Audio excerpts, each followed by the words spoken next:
Welcome to the Strategy with Jason podcast. Tune in for everything you need to know to stay in the know regarding the automotive industry. Here's your host, Jason Harris. All right. Hey, what's going on, Podcast Nation? It is Jason Harris here, and thank you for joining me on another episode of The Drive, Las Vegas edition.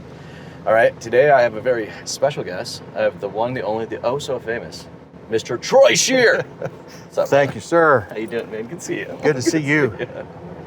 Been a good day. Oh, it's been a great day. Sun's coming down. It's getting a little cooler, but I love it. Hey, I like to kick off each of these meetings with a little origin story. Sure. Because I'm always super curious to find out how people got started in the business, right? It's probably for me more than anything. Sure. I'm always curious about it. So, Troy, how did you get started in this crazy little world we call the automotive industry? Well, it was kind of a fluke, actually. You know, I had my own marketing agency from 97 through 2017. Yeah. Did a little bit of auto here and there, some advertising and things like that. Had a chance to work with Lamborghini Houston and Dallas doing some PR. Mm-hmm. And then so happened that Binary Automotive Solutions came to us, that were referred to us to do some marketing work for them. Mm-hmm. Did it and developed a relationship with the CEO and everybody else. He's like, hey, why don't you come join us? So it was one of those deals where just kind of out of the blue, I'm like, Stumbled your way into it. Yeah, just kind of stumbled my way into it, But it's been, met some really wonderful people I've been doing this 4 years now, so some great people. Well, that's cool. Well, I know we got a handful of topics we're going to jam about today, and I love the fact that you chose, hiring as being one of them. Because I don't think it gets talked about enough, and I think who you hire and how you hire them really sets the stage for what your company's culture is ultimately going to become. And it's just, I don't think we spend enough time really kind of thinking about it. I hate to say it, but I think in our industry we have a tendency of hiring warm bodies. I've seen, and it's the interesting thing, and I think sometimes that not just dealerships, I've seen this across the board. Like I said, having, a wide variety of industries that I've worked in, is that you forget that your people and the people you bring on are part of your marketing, they're part of your brand. Everything that they do is building your brand.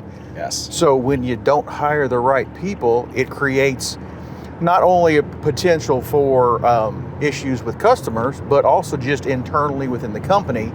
If you don't have people who have been based around a certain culture, and that you've developed your core values and you've set those things in place from a leadership perspective, then that's when you end up hiring just the warm bodies, because then you're just kind of trying to bring people on and go, okay, let's try this out.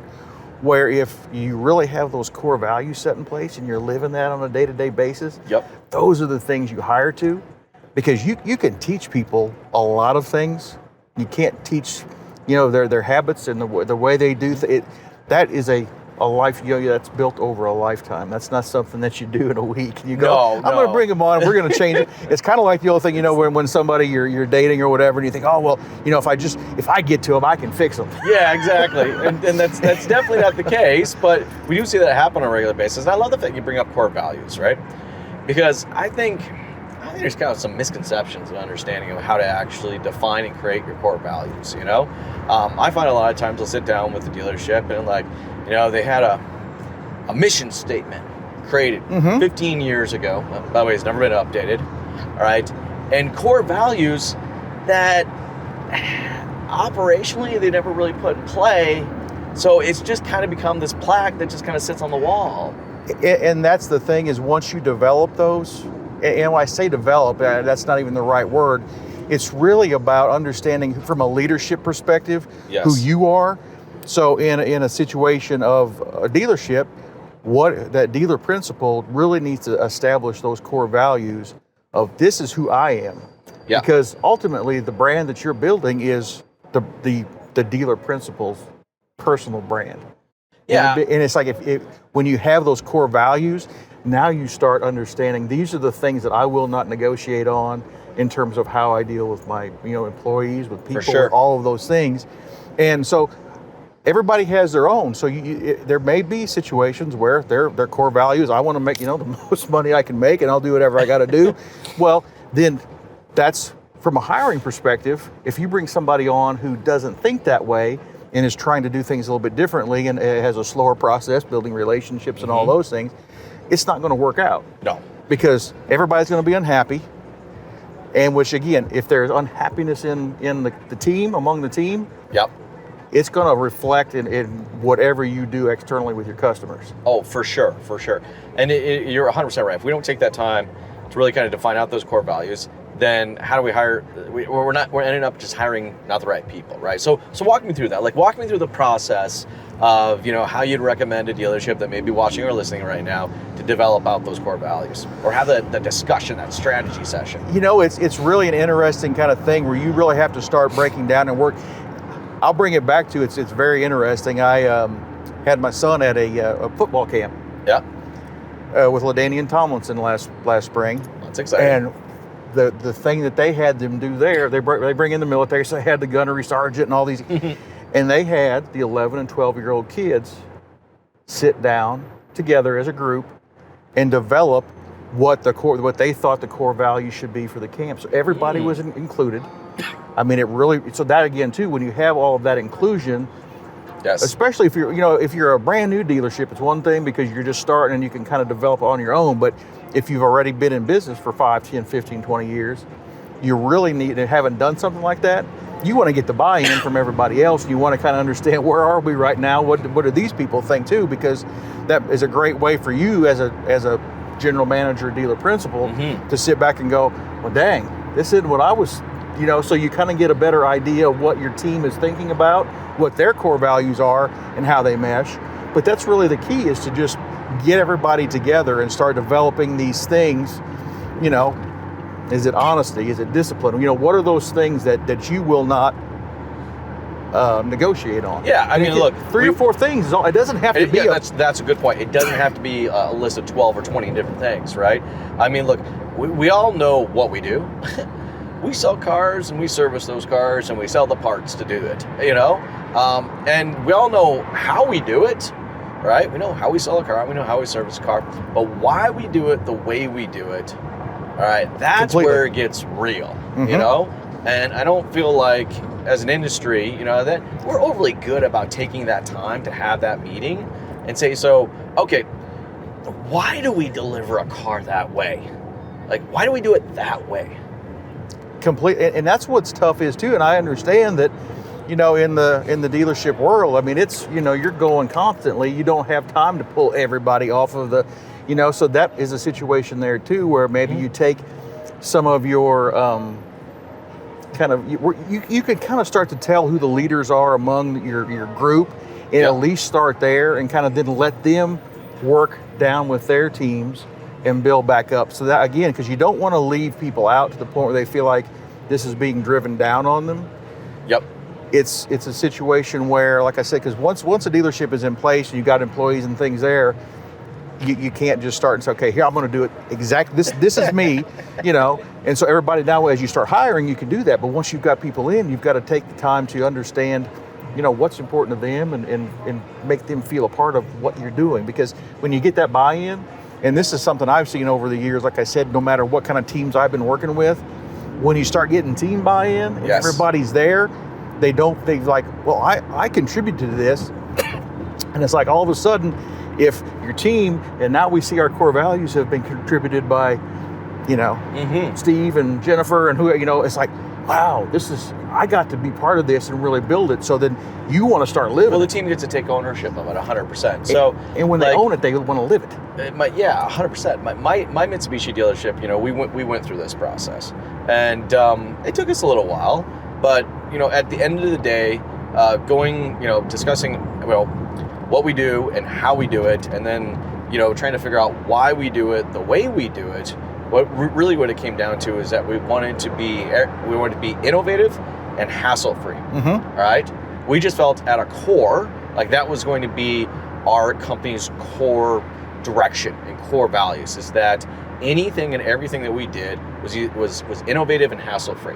So that meant everything. This was a really cool project. So once we had these 2 pillars, right? And you could have 3, you could have 4. I would say probably don't. I'd probably say no more. I would say no more than 4 because then it gets too much. Well, it becomes a list. It's not really values. It's just 100%. A list of, okay, we can check, and. Exactly. So we had these 2 we had these 2 cores, these 2 pillars, all right? And we'd have to go through every single process within our dealership and ask ourselves, is this process reflective to our core pillars? Which, is it hassle-free and is it innovative? And it could be something as simple as how we did a meet and greet, all right? How we presented payments, how we check someone in for service, how we answer the phone, all right? But and the cool thing is, then it was actually fun documenting the process, right? I gotta understand, oh, completely. Once you get into it and you realize and you see that, wow, this, because you hear people talk about it, and it really is until you sit down and start walking through the process and bringing people and getting them involved. Yeah. And like I said, getting the feedback and working together and narrowing it down, because you may start out, and that's, like I said, what was funny with these kids, you started out with, 15 or 20 different ideas of this is what core values should be for this particular camp. Yes. And as they did it, then they would massage it down, and is this really? And by the time they were done, they narrowed it down to 3. And like I said, if 11 and 12-year-olds can do it, surely they can. But I'll tell you why. I actually have a theory why, as an industry, we don't take the time to do this. Because we don't necessarily believe that there's ROI behind the time spent to do so, or it feels to them to be more fluff, right? But like when you take the approach like we did at my dealership, was, no, we had the 2 pillars, and then we documented every process and just simply asked ourselves, how is this process holding up to those 2 pillars? Your North Stars. Yes, exactly. And the idea behind those core values was with the intent to make money. Absolutely. Right? Like it wasn't like a non-for-profit.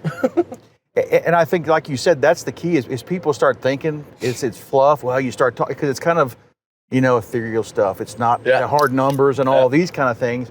When it's, you realize, and, I've watched Gary Vaynerchuk a lot. Yeah. And, it's one of the things he talks about. You're like, wow, I hear you talk about all this empathy and this and treating people and taking care of your employee and all this stuff. He goes like, believe me. He goes, that's not all unicorns and rainbows.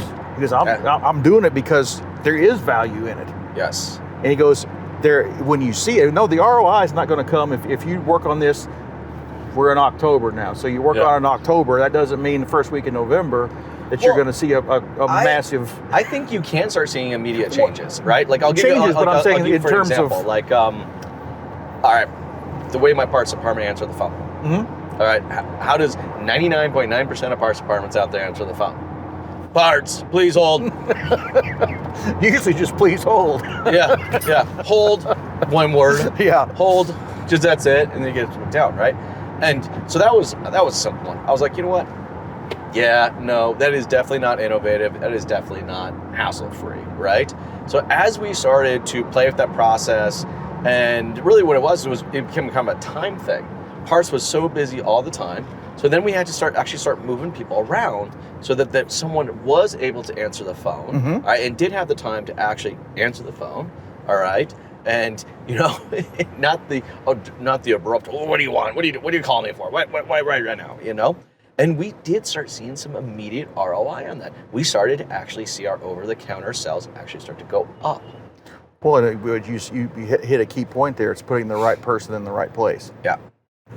Because again, when you start looking from a team, it's just like, I'm a football guy, so I'm always using the football analogies, but it's like, if you put a lineman in the quarterback spot, you're not going to have very good results. No.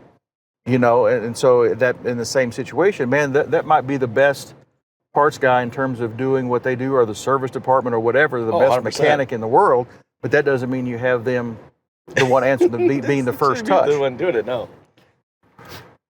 So I think, and that's where you start talking about hiring again. It's like, if you know what the skill sets are for the certain places that you need or the people you need, okay, well, I know what I need to be that person who's answering the phone. Yeah.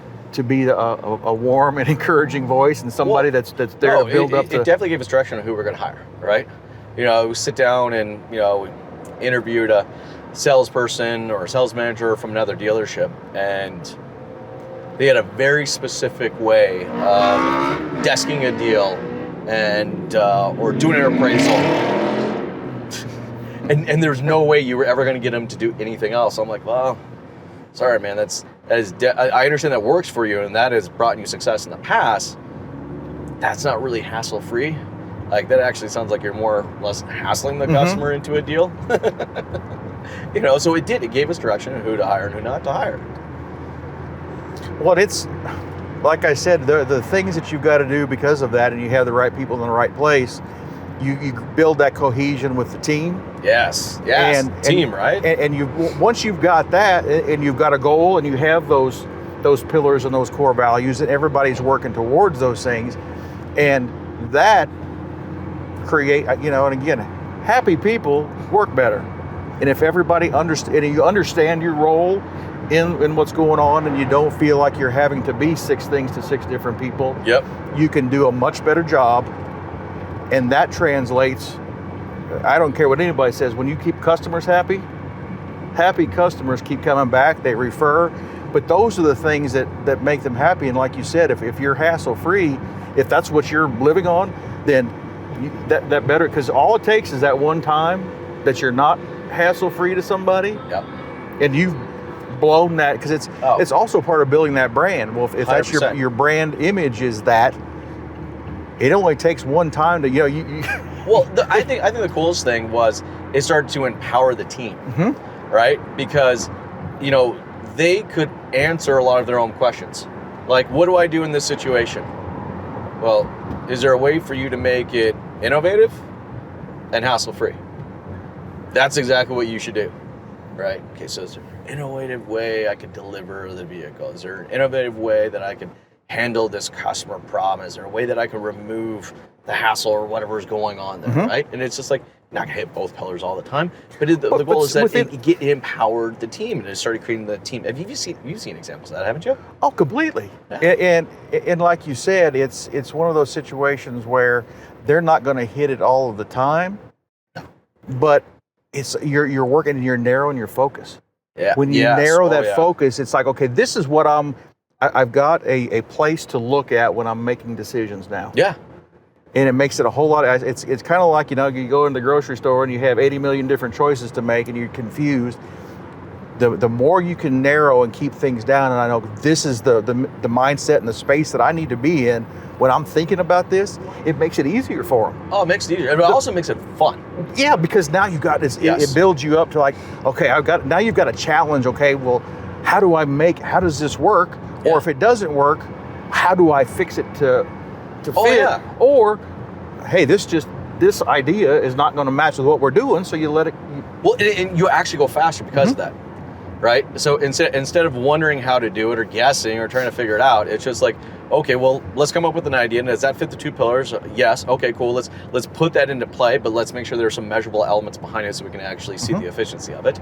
All right, and then, nope, that didn't work. Let's try it again. And you just kind of keep trying. I mean, I'll give you an example real quick. I absolutely hate the way that traditionally we have always presented payments to a customer. I mean, I think it's really one of the worst experience that a customer can have. Like, let me come into the dealership. I'm so jacked and excited. I just got off this test drive, and I'm like, oh man, this is so exciting. And sit me at a desk, make me fill out a worksheet. God, that sounds like a great thing. Right. All right. Then the salesperson is going to take that worksheet and it's going to disappear into this abyss that's called the sales manager's office. All right. Where God knows what's going on and who knows what the hell is being said. Right. And they come out with some chicken scratch. That you don't, you're like, what? And very little or no explanation of how we actually generated the payments. So look, some dealerships are better than others, but I'm just saying in general, right? And then that's what it is. I'm like, there's no way to do that. So, we pushed, I think we went through almost 13 variations of what we called the payment presentation until we came to the final thing, which we actually removed the desk. We went with round kitchen tables. There were no phones in the area. We actually stopped calling them offices and we started calling them product pods. because it sounds innovative. I want to go to a product pod. That sounds great, right? And the only thing in there was a table and a 50-inch TV mounted on the wall, right? And we built the payment in front of them so that they can see what was going on and how it was being done. But it didn't happen overnight, to your point. 13 different variations of that until we actually got it down the way we wanted it. But those two pillars. What were the results of it once you got it in place? Oh, dude, I'll tell you, this is one of the funniest things. Okay, so I had an older sales team, right? So technology, it took me a little bit longer to get them to embrace it. Not that they would, it just took me a bit longer, right? So I would say a good chunk of my sales team were not very proficient keyboardist, right? Just typing things out and stuff like that's not really their jam. So they'd one finger it a lot, one finger. Okay, so what we ended up seeing was happen is that these other sales guys, well, here, why don't you go ahead and do it? And customers were excited, like, this is all on the screen, it's all wireless, it's big, it's like, yeah, okay, I'll do it, right? And this is how the customer started inputting the information and going through the process, right? And this was completely unexpected, it was not intentional at all. But what we ended up finding out was we did very, very little discounting. Because what ended up happening was the customer built the payment, not us. So it's like, how do you argue or how do you negotiate with something that you were the one that generated? We didn't generate the thing. So it was actually a beautiful thing. It was actually really, really fun. But and like you said there, that brings the customer, where you engage them too. Yes. Because now they're not just sitting there watching you do this, or it creates that engagement. Oh yeah. Especially, I think the kitchen tables do the best because you're side by side. The less barriers you can put, and it's like when everybody's sitting together, it creates more of a conversation versus I'm sitting here telling you, and you almost feel like, I know at least the last time that I bought a car at a dealership, it's kind of almost like they're sitting there, here's how and it's like, this is not fun. And the thing is, like you said, it makes it, when it's engaging and fun, now you feel like, oh man, when we go back, I want to go back to that place and buy a car, because it gets the team involved in it, right? And it becomes a team thing, which goes into the kind of that the overall experience, which I think then that experience is a big part of the lifetime value to the customer, right? Like, here's the thing, like as humans, we just collect experiences. Absolutely. We share them, we talk about good or bad. We just collect them, right? So I know you got some thoughts on like the lifetime value of a customer. Like when you hear that, I think most people, when they hear it, they think, okay, this is how much money I get, versus what's the potential of increasing my referrals, anything else. So what do you think of lifetime? And that's what, and you have to think about it. And that's one of the things that I've seen in some of the dealerships that I've been in, either as a customer or vice, just from the vendor side here. But are you a transactional dealership or are you a relational dealership? Yes. And I think if you're a transactional relationship, you're going to have a very hard time building a life of customer, and it's going to be very, your return on that cost of acquisition is going to be much smaller, because you're trying to churn and go to the next thing, and it's just churning. We don't think about all of the people that have purchased and what they're going through and how do you develop that. And I mean, just think about, I'll use myself as an example. I mean, I just had a dealership that I had an amazing experience with back in the Dallas area.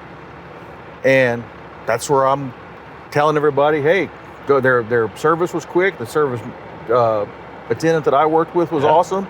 Did everything I needed, kept me appraised of what's going on. And it's like, when you have that and you feel like they actually care about your time, and I think that's one of the huge things that when you talk about hassle-free and all of that, I think one of the biggest things that any dealership can do when they look at this, and this is personal opinion, don't have any data to back it up, but respect your customer's time. Oh, for sure. Because if you do that and find ways to make things faster for them to get, because that's what, like I said, the last time I was in the dealership, I mean, it was like a 6-hour ordeal. And I'm like, it can't take that long. Well, it doesn't. Well, you know what? You don't want it to take that long. No. See, I think that's what's key, right? I think what it is that as an industry, we have focused a lot on a buying process, not a purchase process. All right. And what I mean by that is like when I go to Best Buy, all right, there are usually 2 to 3 purchase options. I can buy it online, have it sent to me. I can buy it and go pick it up in the store. I can reserve it so that it's there when I get there, right? Go in, touch it, feel it. Oh yeah, this is what I want. And do it. So they went away from just a singular buying option to then saying, well, how does the customer want to purchase? And we can do the exact same thing. Because the thing is there are those same things that you talked about there. They're like, because again, for me, I'll just, be real honest. Get me online. Let me see what I want. I'll get the, payments for whatever things I need. Yeah. Drop it at my door. Well, and there are people that are 100% like that, and then, I would like to do, I would say probably 92% of it. Like I want the financing done. I want all the negotiations, and I want it all done. And then really when I'm coming in, it's because I just want to experience the vehicle, and I'm pretty, unless there's some crazy reason that is just not what I was looking for, then it's like, okay, fine, I'll walk away from it. But I think you brought up a really, really good point there in those kind of 4 categories, because that's really the ways that we have been conditioned. I'm not sure what the right word is, but as people, there are really those 4 types of buyers. Yeah. In everything. It's like that's kind of how we see things now. So I think dealerships need to look at, how do we work with those 4 personality types is what it is. Well, see, that's a purchasing process, right? I mean, like I remember when I first bought my first car, dude, I was anxious. I was like nervous. Like I legitimately I was good taking 6 hours and being walked through every single thing meticulously, because that helped my confidence in making this, at that time, a very large purchase, or largest purchase I've ever made, for being a first time buyer, right? So the key is know your customer. Well, see, that's what it is. And I think that opens up so many doors and opportunities. Well, Troy, I know we've touched on some great topics, and we're just getting towards the tail end right now. But before I let you go, for everybody out there that's been watching, listening, and listening and consuming these good stories and strategies that we've come up with, and for anybody out there who'd like to connect with you, maybe continue the conversation, what's the best way to do so? Well, you can always find me on LinkedIn. That's not too hard to find there. Email address is T Scheer, SCHEER at Binary Auto, BINARYAUTO.com.